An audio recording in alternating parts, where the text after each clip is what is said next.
Bienvenue dans ce nouvel épisode des Apéros Partage, le rendez-vous qui vous invite à plonger dans des conversations enrichissantes autour d'un verre. Je m'appelle Alexandra et je suis ravie de vous accueillir pour un nouveau moment convivial où les idées se mêlent et les horizons s'élargissent. Imaginez-vous confortablement installé dans un fauteuil, un verre à la main, prêt à embarquer pour un voyage intellectuel et émotionnel en compagnie d'Orlan et Eric, fondateurs de l'École de Soi, une association qui a pour but de partager les expériences et compréhensions de vie de chacun. Bonjour Alex. Bonjour Orlan, bonjour Eric. Oh, bonjour salut Doc. Alex. Ah, t'es là. Bonjour à Martine qui arrive aussi. Martine, c'est le nouveau petit chaton. Oui, on a un petit chaton. Bonjour à tous. Bonjour toi Alex. Aujourd'hui, on parle de la courouille. Ah. Enfin, Alors, un sujet intéressant. je n'ai pas trouvé de citation sur ça, Ouais. parce qu'en fait, c'est un mot inventé par Eric. Oui. Du coup, est-ce que tu peux nous expliquer ce qu'est la courouille ? Bah, c'est peut-être le fait de croire que quand on en a une grosse paire, Une paire de quoi ? une paire de houilles, tu crois me piéger et qu'on va se faire ban, hein? Non. Au pire, on mettra un bip au montage. Ah non, bah, je ne vais pas infliger ça au montage. Non, c'est le courage, tout simplement, avec cette idée que avoir une grosse paire, c'est souvent se faire violence, sous prétexte que pour être aimé, accepté, il faut assumer, être solide, inébranlable, etc. etc. Mais du coup, ça marche pas pour les femmes, ton terme ? Ouais, c'est ce que j'allais dire. Bah, à la base, c'est bien pour les hommes, ça parle plus aux hommes, mais il y a plein de femmes qui ont de la courouille aussi. C'est le courage au masculin, quoi. Ouais. Alors, la faufouille, si on parle de faufouille, c'est le courage, tu sais, c'est la corofoune. C'est peut-être le courage que pourraient s'imposer les femmes. C'est à la mode en ce moment. Je suis autonome, je n'ai pas besoin des hommes. Tu es indépendante. Je suis indépendante, j'ai besoin de personne. On est une femme forte, voilà, alors on peut le mettre dans ce sens-là. À la base, je pense que la courouille, c'est chouette parce que moi, ça me plaît en fait, ce mot, c'est tout. Mais on va parler de courage. Ouais, ok. Attendez, je gère. Juste. C'est bon. Un chat et un chien. Du coup, tu veux rebondir sur la courouille, Orlan ou... Ben non, d'un seul coup, je me dis super, je suis en vacances, il va parler avec des hommes, avec la courouille. Bon, ben non, j'arrive, quoi. Oui, et puis il y a l'idée, je vais être capable. En plus, pour les femmes, j'ai pas été capable, je dois être capable, j'ai manqué de courage, j'ai pas réussi à partir avant, j'ai pas réussi à ça. Et vraiment, ça se traduit des fois avec un manque de confiance. Vraiment, j'ai pas eu confiance en moi, j'ai pas réussi. Donc on va dire que pour les femmes, c'est ça, quoi. C'est l'idée de si j'avais eu du courage, si je n'en avais pas manqué, j'aurais fait différemment. On va regarder le mot courouille pour cette femme. Alors peut-être qu'on le redira après, mais en gros, dans notre corps, on a un yin, un yang, un conscient, un inconscient, hein, toujours pareil, un monde duel. Et en même temps, il y a dans le yin et le yang, il y a, pour moi, la courouille, c'est la femme qui joue à l'homme. Hein, celle qui a caché un peu, a tué et tue son homme en elle. Et c'est une femme déguisée en homme qui doit avoir des couilles. Tu sais, elles peuvent se reconnaître avec moi, je trouve toujours que les femmes, c'est gnangnan. J'aime pas la présence des femmes, je préfère les hommes, c'est plus franc. Je sais pas, on m'appelle Robert, parce que j'ai ce côté un peu mâle, moi je suis très masculine. Non, pas du tout. Tu es une femme qui joue à l'homme, tu n'es pas du tout masculine. Mais voilà, ça serait, si on part, on peut partir là-dessus pour la femme. Ok. Alors du coup, qu'est-ce que le courage pour vous ? Et quelle est la différence avec la témérité ? La témérité. Ah oui, c'est vrai qu'on dit il est courageux, mais pas téméraire. Ouais. Sincèrement, téméraire, je ne sais pas du tout ce que ça veut dire. Ok, donc du coup, j'ai cherché. Ouais, ça nous arrange. La témérité, c'est la disposition à oser, à entreprendre sans réflexion ou sans prudence. Ah ouais, la disposition à oser. Ouais. Bah, c'est chouette, la témérité. Du coup, ouais. C'est un état d'être, de confiance, tu sais, proche de... Je m'abandonne je suis mes élans. Donc ouais, super, j'ai appris que la témérité, c'était super cool. Du coup, bah, Le courage, il est souvent assimilé au manque de courage, en fait. Tu vois. Ouais. Quand tu traites quelqu'un de courageux, parce que ça te renvoie à toi, ton idée que tu en manques, en fait. Parce que le courage n'existe pas. Le courage Et n'existe pas. Martine est d'accord. Je suis attention qu'elle saute pas sur Martine est courageuse, elle saute. Martine est courageuse. Non, le courage, je pense que c'est encore un concept créé dans nos programmations depuis toujours, là, depuis l'enfance et depuis toujours, dans le sens où si tu crois au concept de courage, à chaque fois que tu en manques, tu vas te dévaloriser, en fait. Oui, te juger, oui. Tu vas te juger comme étant incapable d'avoir ce courage. Mais en fait, le courage, ça n'existe pas. Soit ton système a les ressources d'oser ou de traverser cette expérience, soit il n'a pas les ressources. Ce qui veut dire ne pas avoir les ressources, ça veut dire programme inconscient qui dit ça, non, c'est beaucoup plus dangereux que le bonheur que va me donner cette réussite d'oser. Donc le courage n'existe pas, c'est un concept qu'on ajoute à nos expériences successives. Il est bon à mettre à la poubelle dans le sens où en fait c'est un concept qui n'apporte que la culpabilité, puisque soit c'est possible, soit c'est pas possible. Donc le courage n'existe pas, tout simplement. Et là je m'entends toutes les fois où j'ai dit oh là là mais quel courage. Ouais. Quand il dit ça lors de tes rencontres. C'est ça. Ouais. Quand on me raconte des histoires, oh là là mais quel courage. Ouais, c'est la part de toi qui a peur d'être confronté à la même situation qui parle et qui se compare, tout simplement.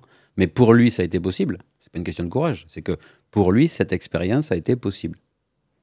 Une autre expérience, il va bugger et il va se faire croire qu'il manque de courage. Mais ça voudrait dire quoi, ne pas avoir le courage ? Ça veut dire donc avoir peur de traverser cette expérience. Les peurs ne sont pas négociables. Soit elle est plus forte que toi, soit elle ne l'est pas. Donc une peur plus forte que toi, tu te dis je manque de courage. Une peur qui est moins forte et que tu peux traverser, inconfortablement certes, mais que tu peux traverser, ça c'est du courage. Bon, enfin, c'est un concept débile, hein, tu vois bien. C'est que du vent culpabilisant comme plein d'autres concepts, en fait. Tout est possible pour tout le monde, ou pas. Donc après, ça ne peut servir qu'à culpabiliser. Tu vois, tous les enfants qu'on dit, allez, prends ton courage à deux mains et vas-y. Non mais terrorisé, arrête de le forcer. Enfin, tu vois, écoute sa peur, reconnais-la, préserve-le, parce que s'il faut, il a très peur de ça et il n'est pas obligé de s'y confronter aujourd'hui, il le fera quand il aura des ressources, etc. etc. Ça, c'est pour le courage pur, quoi. Pardon. J'écoutais.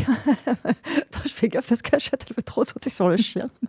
Donc, c'est une nouvelle habitante, alors on fait attention parce qu'ils ne sont pas encore. Elle a du courage, bien, elle. Quoi. Ah oui, voilà. Elle est pleine de courage. Elle a vraiment du courage. Hein. Oh là là. Non, elle n'a aucune conscience de ce qu'elle fait, quoi. Quand il dit ça, Eric, ça me.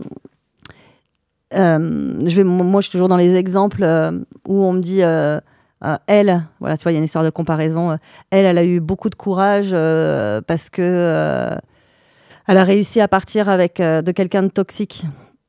Et moi, la première chose qui me vient, parce que je sais que ça n'a rien à voir avec du courage, mais avec des ressources et liées au programme inconscient. Donc en fait, on n'a pas vraiment le choix de ce que je vais faire, de ce que ça va faire. Et à chaque fois, je dis, mais donc si vous pensez que vous avez eu pas de courage qui a fait que vous êtes resté, que vous avez réussi à partir, il faut aussi beaucoup de courage pour rester. Parce que c'est la même chose, en fait. Si on garde l'étiquette, alors dans ces cas-là, moi, je trouve qu'une femme qui se fait taper tous les jours par son mari, ou insulter, ou humilier, ou abuser, est-ce que finalement, c'est pas elle la plus courageuse ? Si on va là, c'est de se faire rabaisser tous les jours. Je trouve que, du coup, ça demande beaucoup de courage. Sans s'écrouler, ouais. Donc c'est un peu comme ça où on peut voir dans le système, parce que on ne voit que d'un côté en disant j'ai manqué de courage, mais t'as pas vu à tous les endroits où il t'en a fallu. Alors comme Eric, on garde cette étiquette parce que si la personne joue avec cette étiquette, je joue moi aussi avec celle-là. Mais en vrai, effectivement, ça n'a rien à voir parce que tu n'as jamais eu le choix que de partir ou que de rester. C'est à un moment donné, ça a les ressources, ou c'est ce que j'appelle toujours l'énergie pied du mur. C'est que c'est tellement encore et encore qu'un jour, on dit stop, ça suffit. Et pour la première fois de ma vie, c'est pas que j'ai eu du courage, mais je me suis donné un peu plus de valeur. Donc il n'y a jamais, effectivement, cette notion de courage, un peu de mal, quoi. Ok, donc Nelson Mandela qui dit « Le courage n'est pas l'absence de peur, mais la capacité de la vaincre ». Ah, t'en as trouvé une. Quand même. C'est la courouille que j'ai pas trouvée, mais... Moi, quand j'entends la capacité de la vaincre, non, c'est la capacité, s'il doit y en avoir une, à sensoriellement l'accueillir. C'est toujours pareil, en fait. Sinon, vaincre, il y a une histoire de lutte avec ça, et tu vois... moi, quand je vois une petite fille, quand je vois une femme qui vient et qui me dit « c'est bon, j'ai eu le courage, je fais que des crises d'angoisse, mais j'ai quand même réussi à faire ça », le corps, il est en PLS, il est en position latérale de sécurité, pour ceux qui demandent. Donc, en gros, il est figé. Et ça, finalement, c'est peut-être la plus grande violence qu'elle se réimpose encore une fois. Parce que je ne me suis pas écoutée, j'ai été vraiment avec violence envers moi-même. Et le mental, il fait, là, j'ai eu du courage. Et à l'intérieur, il y a une petite, elle est encore moins reconnue, elle est encore moins vue, elle est encore plus dans son petit coin, quoi. Donc, il n'y a rien à vaincre, en fait. C'est step by step. Aujourd'hui, j'arrive pas à partir. Je prends cet exemple parce qu'en ce moment, il arrive beaucoup, mais j'arrive pas à partir, ça n'a rien à voir avec le courage. Mais d'aller voir quelle est la part de moi qui, à l'intérieur de moi, n'arrive pas à partir. Toujours pareil. Mais c'est toujours pas du courage. Merci. T'as d'autres questions ? Ouais.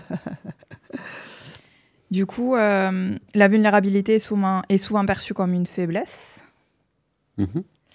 Et du coup, comment on peut transformer ça enfin, cette croyance, en fait ? Que la vulnérabilité est une faiblesse ?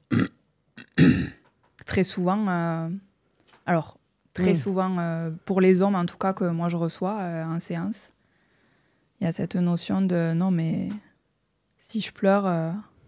Ouais, elle est là la courouille. Ouais. Pour le coup, pour les hommes, c'est très clair. C'est comme si on avait mélangé le concept déjà débile du courage avec l'orgueil, quoi. Tu vois ? Ah non, mais moi je suis un mec. Moi, je suis un mec, je pleure pas. Les mecs, ça pleure pas. Alors, c'est bon pour les femmes aussi, parce qu'elles ont un masculin, mais... Et donc, finalement, le mec commence à se faire croire que pour être un bonhomme, il doit avoir de la courouille. Des fouilles, des couilles, bien portées, bien posées, et être digne de son état d'homme, c'est-à-dire solide, inébranlable. Il pleure pas, il n'a pas d'émotion, il est solide quand tout le monde s'écroule, il fait son job qu'on lui a appris petit. T'es un mec, t'assumes, tu pleures pas, t'avances. C'est hyper facile de faire ça. Hein. C'est facile de mettre un masque et de dire tout va bien en fait. Par contre, voilà, peut-être se mettre au défi pour tous les hommes en particulier de s'écrouler pour de vrai. Là, si le courage existait, il serait là. Tu vois ? Montre ta chouquette, quoi.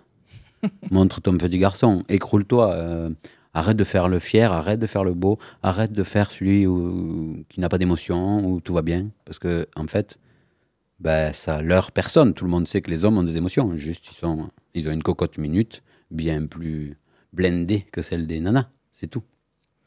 Donc, finalement, la courouille, c'est le gros piège. C'est sous prétexte que je suis un bonhomme. Finalement, on n'a plus le droit d'être vulnérable. Si on n'a pas le droit d'être vulnérable, on n'a pas le droit d'être solide. C'est la même énergie, en fait. Si tu te prives de ta vulnérabilité, t'es qui ? T'es une affiche, un poster, un truc idéalisé. Derrière, il y a un mec en PLS qui n'ose même pas le dire à son meilleur pote parce que l'autre, il est dans le même délire de concept. Donc, en fait, une armée de zombies, les mecs. Super, on est tous solides. Et tu grattes un peu, tout le monde s'écroule, quoi.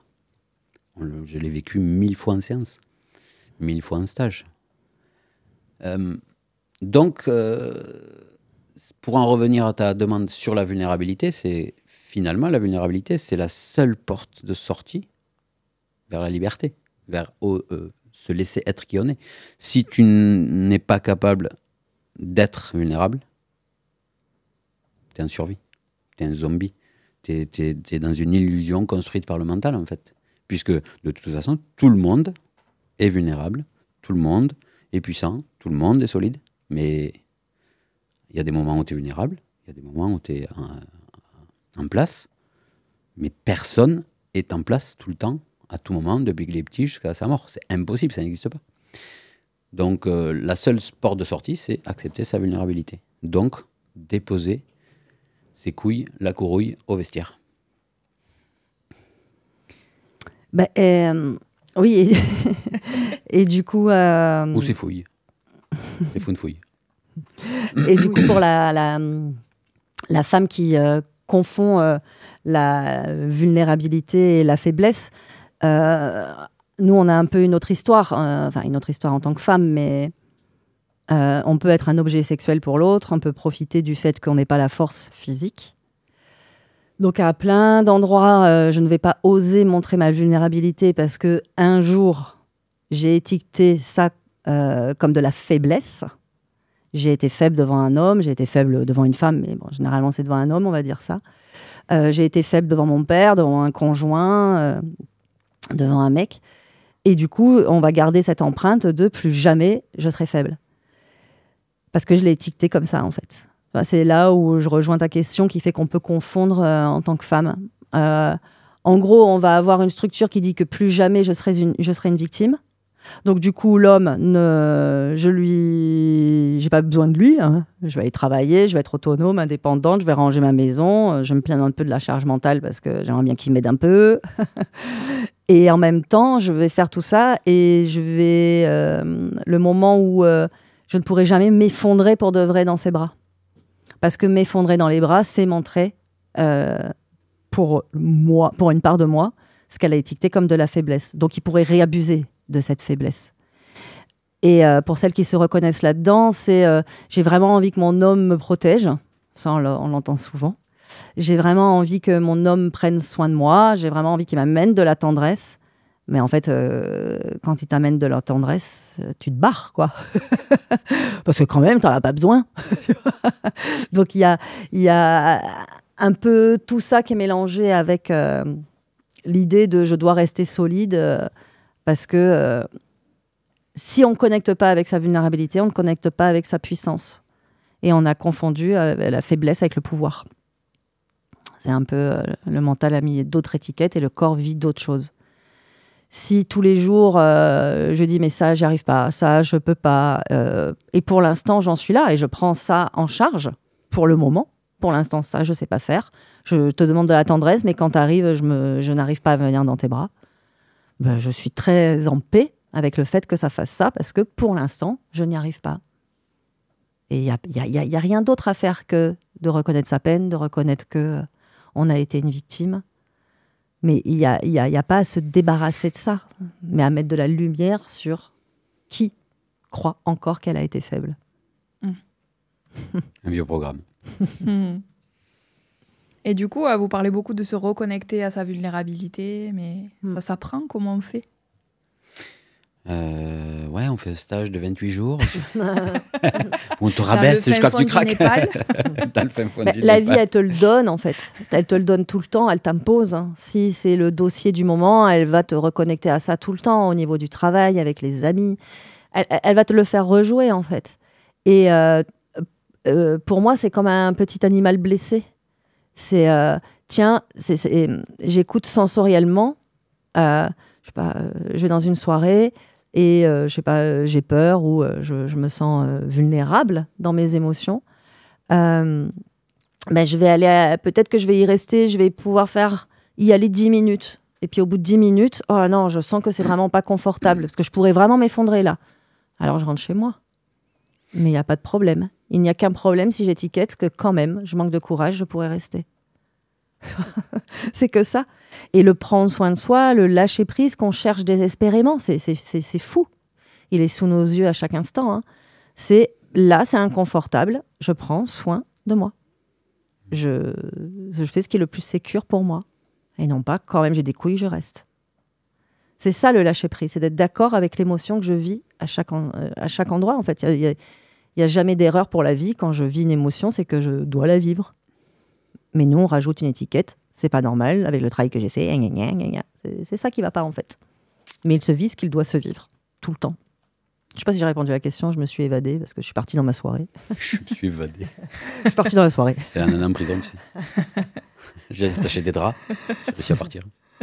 Mais ça me fait penser, on est clairement tous vulnérables. Il y a... on peut se faire croire qu'on ne l'est pas, tu vois. Il y a plein de mecs qui se font croire qu'ils ne le sont pas. Tu vois, ils sont solides, ils ne risquent rien, ils ont peur de rien.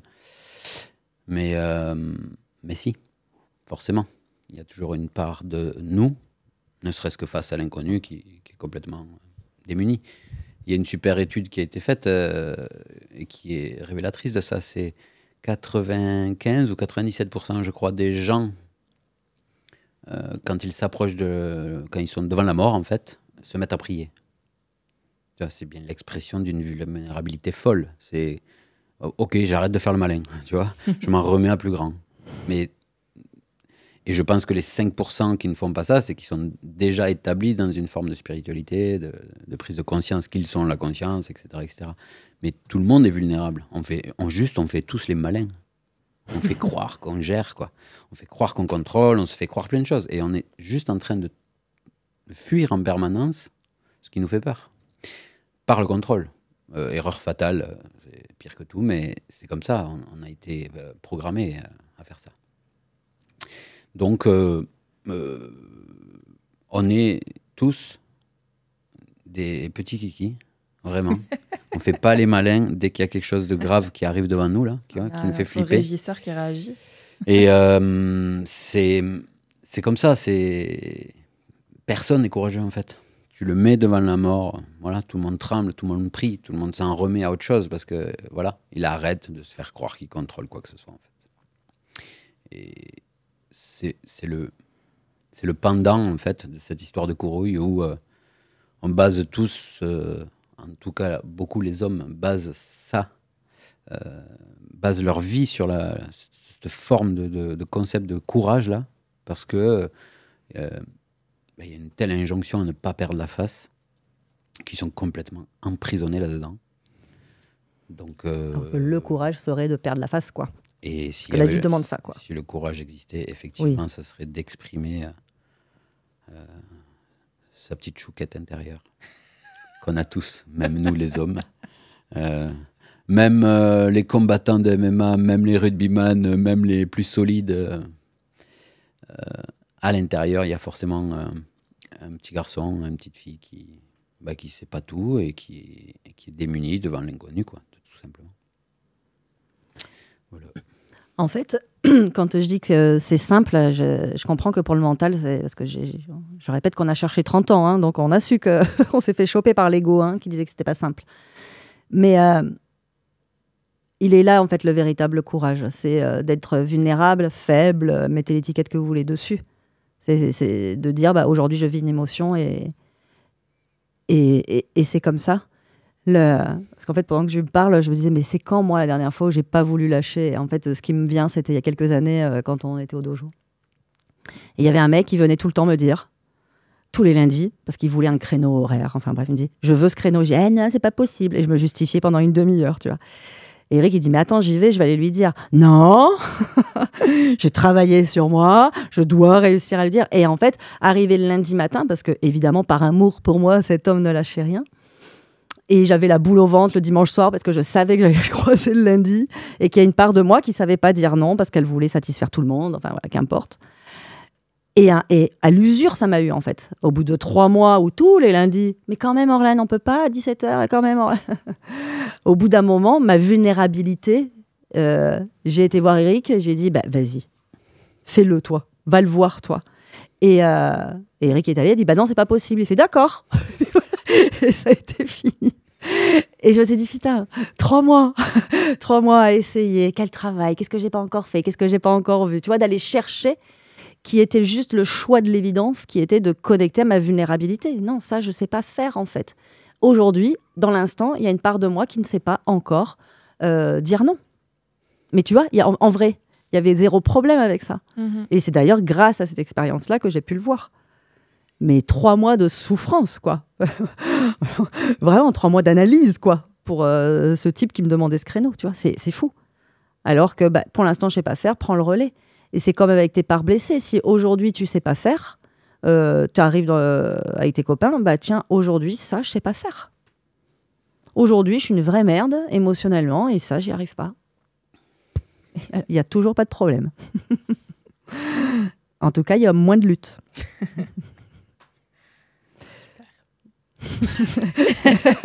Super. Ah, super. J'essaye de trouver d'autres mots que d'accord. C'est pas mal, super. C'est intéressant. En Tu peux essayer le c'est ouf. Comme ça, c'est ouf. Pas mal. Est-ce que vous avez d'autres choses à rajouter sur la courouille, le courage ou des exemples qui vous ont marqué? L'exemple, on l'a depuis 15 ans. Hein. C'est 15, maxi 20, des fois un peu plus, d'hommes dans chaque stage. L'exemple, il est tout net. Comme s'ils en avaient moins besoin, tu vois. Non, bien sûr que non. On est monté à un moment quand même, plus c'est vrai. Et puis on a eu l'équilibre à un moment. On a eu l'équilibre à un moment, mais... Donc, tout est dit là, en fait, que ce soit dans tout ce qu'on propose. Les hommes restent, même sur ce qu'on partage et qu'on offre sur les réseaux, allez, on monte à 25 des fois % d'hommes, mais voilà, c'est qui chez l'homme se fait croire qu'il en a moins besoin que la femme, tu vois. C'est cette putain de courouille-là qui fait que, non, moi, je vais pas montrer ma vulnérabilité, je vais pas ébranler tout ce que j'ai mis en place pour paraître solide, etc., etc. Donc, voilà, c'est... en fait, la vie nous pousse dans nos retranchements jusqu'à être plus ou moins épuisés ou démunis, donc on va demander de l'aide. Clairement, les femmes le font plus que les hommes.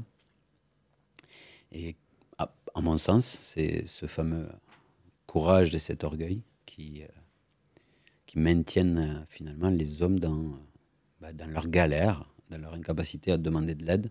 Tout simplement parce qu'ils ont peur de s'écrouler ou d'être confrontés à leurs propres émotions. En fait, à leur vulnérabilité, parce qu'il y a de la vulnérabilité au niveau des émotions, mais il y en a au niveau du mental, au niveau de l'image de soi, etc. etc. Donc, qu'est-ce qu'on ne ferait pas pour pas battre la face? On peut souffrir 40 ans de plus. C'est notre spécialité, nous les hommes. Donc... Moi, j'ai souvent entendu... non, mais c'est bon, c'est passé, je l'ai surmonté, je vais pas remuer la merde, quoi. Ouais. Ouais, comme si elle partait, quoi. Ouais, très souvent, j'ai entendu ça. C'est... Ouais, c'est... On expliquera, d'ailleurs, ça me fait penser à ça sur un prochain thème, quoi, sur l'histoire justement du temps. De se faire croire que parce que c'est passé, ça n'a pas d'incidence dans le moment présent, quoi. C'est ça. Ou dans une relation, parce que la personne n'est plus là. Ouais. C'est ça. C'est passé.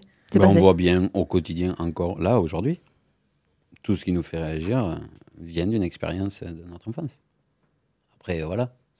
Moi, ça me saoulait vachement ce concept parce que c'était vraiment étiqueté psy de base, tu vois. Mais à un moment donné, il faut être honnête, quoi. On se mange ça. On se mange perpétuellement les mêmes blessures. Dès qu'il y a une réaction disproportionnée, tu peux être sûr que c'est une expérience vécue dans l'enfance. Il y a une programmation qui vient de l'enfance et qui nous fait bugger encore et qui raconte des histoires tout le temps. Mais c'est juste une histoire.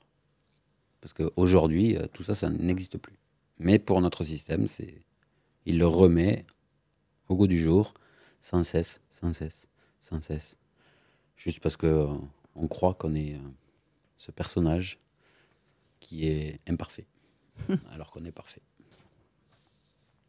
Ça paraît facile, hein. Ouais. Ah, ouais, hein. Et tout paraît facile, hein. Ouais, parce que c'est le cas. Parce que c'est facile, ouais. Mais... Et... voilà, il y a juste... peut-être juste qu'on arrête de demander aux gens qu'on aime, à nos enfants, d'être courageux. Ce serait bien, tu vois. Ou alors de leur dire, allez, ça serait bien que tu sois courageux. Et donc, du coup, que tu t'écroules, quoi. Une bonne fois pour toutes. Moi, je souhaite à tout le monde d'avoir cet hypothétique courage d'arrêter de mettre des masques, en fait. D'arrêter d'être une autre version d'eux, d'arrêter de faire croire aux gens que tout va bien, d'arrêter de faire croire aux gens qu'ils sont aussi bien que les autres, ou mieux, ou même moins bien. Il n'y a pas de comparaison à avoir. On est tous uniques. Nos expériences sont uniques. Et la comparaison, ça fout un bordel monstre, quoi. Et le courage est complètement lié à la comparaison. Bonne piqûre de rappel, ça. Ça fait du bien à entendre. Orlan, tu as quelque chose à rajouter? Non, je me suis encore évadée. Ouais. Non, mais quand il dit ça, je me suis évadée parce que je ne saurais pas dire son prénom de quelqu'un qui est sur les réseaux sociaux, là, que je suis, qui fait des voyages. Là. Je suis un vrai poulpe, je ne me rappelle jamais de rien. Même si les poulpes ont une très bonne mémoire, apparemment. Tant qu'il disait que tout allait bien, on l'a suivi, on l'a adoré. Et puis un jour, je vois de qui tu il n'y a pas très longtemps, je ne sais pas qui c'est. Et un jour, il a créé une vidéo où il était très en colère parce qu'il a eu une activation et du coup, il a perdu plein d'abonnés quand même, avec tout le travail qu'il a fait sur lui. On ne peut pas parler comme ça. Mais voilà, c'est ça en fait. Il parle comme ça sur un instant T. D'ailleurs, il avait fait une vidéo, c'est Johan avec un J. D'accord. Il avait fait une vidéo d'ailleurs où il expliquait ça après. Il est dans la vraie vie en fait.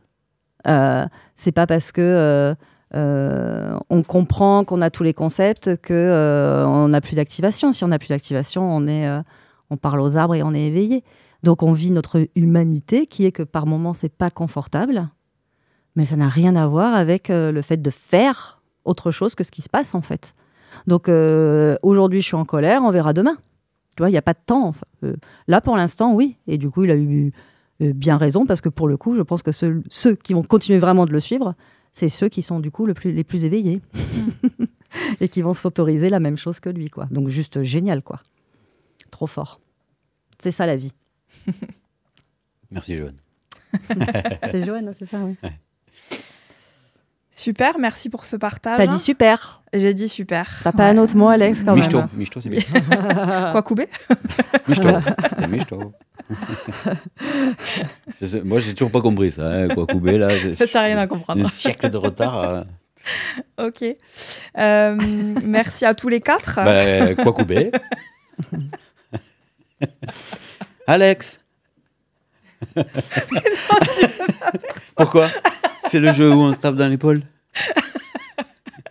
Quoi, Koubé? Moi, je comprends rien. Moi non plus, mais apparemment, c'est drôle. Je me dis, les gens, ils écoutent ça sur Spotify. Oui, quoi, Koubé? Coupé direct, n'attendez pas la fin. Et là, Vincent, il se dit, comment je vais couper tout ça? Vas-y, on fait une fin normale. Vas-y. Ok, je fais l'outro, ok? Ouais. Allez, Okay. c'est parti. L'outro. L'outro. L'outro rigolo. Merci à tous les quatre pour ce partage. Merci à tous ceux qui nous suivent sur tous les réseaux sociaux. Sur YouTube, n'oubliez pas La clochette. d'activer la clochette, pardon. Parce qu'en plus d'être abonné, au moins, vous serez averti des nouvelles sorties des vidéos. Vous pouvez retrouver toutes les infos sur les prochains stages, sur le programme Grandir Ensemble, sur le jeu, le livre, enfin tout, sur www.écoledesoi.com.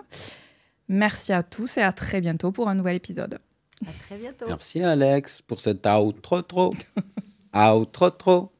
Outro rigolo.